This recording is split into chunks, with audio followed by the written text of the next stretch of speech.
story time. I am going to read you an African folklore story called How the Elephant Got His Trunk. It's retold by Andrea Florence. Andrea didn't write the book because it's a traditional tale that's been told over many, many years. And Angela Sinclair has illustrated the story.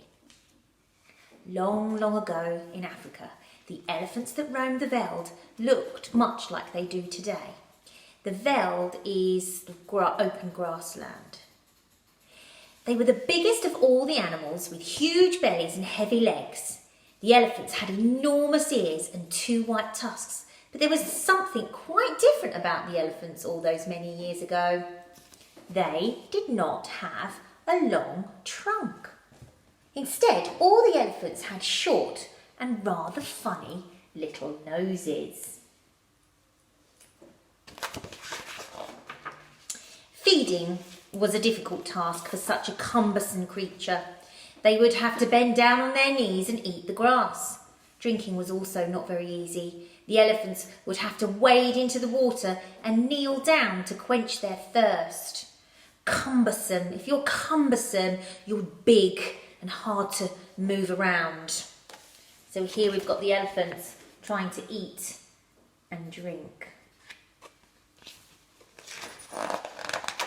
One day the herd of elephants had wandered far in search of water. Eventually they found a new river, and before long they were kneeling in the cool water to gulp down as much as they could.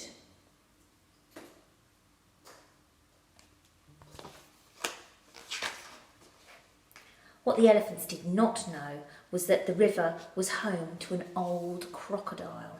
The crocodile was big and strong and always hungry. When the crocodile saw these enormous creatures, he was very happy. One of these big animals would make a lovely meal, he thought, as he swam slowly closer with only his eyes peering out from under the water.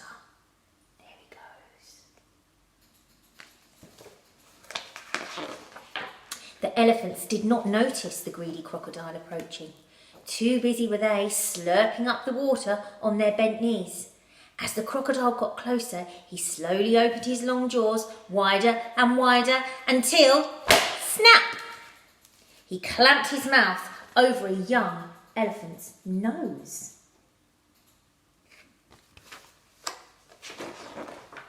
The poor young elephant got such a fright that he immediately pulled backwards to free himself. The crocodile himself was also surprised. Usually, catching a creature was easy work. And so the struggle began. Back and forth they tugged. Sometimes it looked as though the crocodile might win, but then the elephant tugged with all his might and he managed to pull the crocodile onto the riverbank. But then the crocodile would pull the other way again. The other elephants looked anxiously, all cheering loudly when the elephant seemed to be winning. So they're pulling backwards and forwards like this.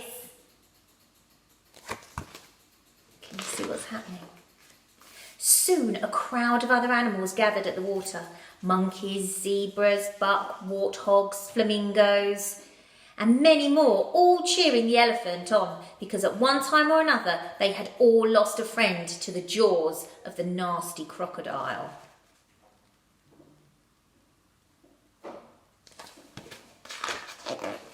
The sun was setting, and after struggling for many hours, the exhausted elephant made a final big tug and whoop! Landing on his bottom, he was free. The angry crocodile disappeared back into the depths of the water.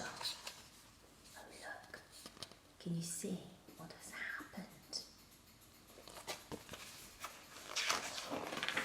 The animals on the riverbank cheered and rejoiced, so happy that the young elephant was safe and that someone had finally beaten the ugly old croc.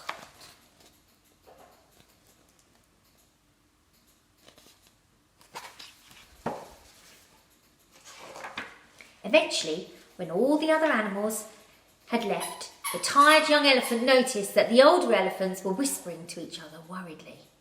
His younger friends, on the other hand, were sniggering and laughing.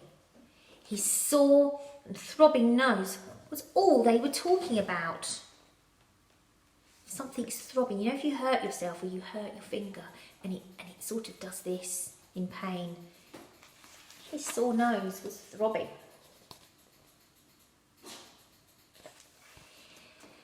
Peering at his reflection in a puddle next to him, the elephant realised why they were making such a fuss. His nose had been stretched so long that it now looked like a snake.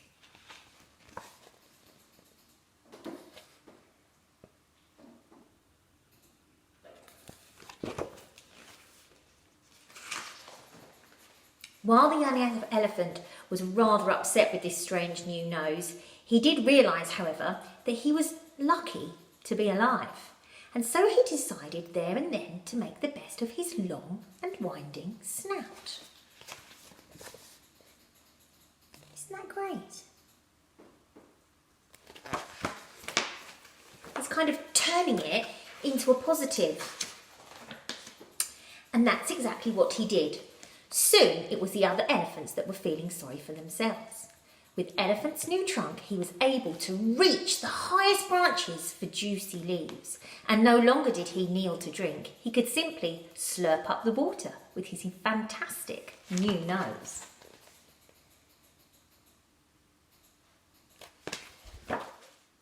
It wasn't long before the other elephants made their way back to that riverbank to have a tug of war with the old crocodile. One by one, they came back with their stretched noses, and each elephant discovered how wonderful it was to have a long trunk instead of a short and stumpy nose.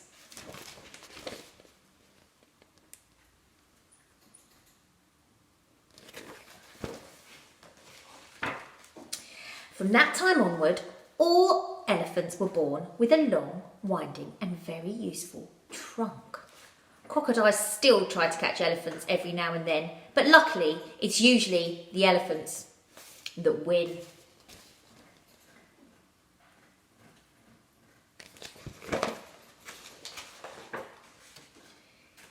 And we've got the picture. Some monkeys at the end celebrating. We've got stickers with this book as well, which is nice, isn't it? That's the end of our story. How the elephant got his trunk.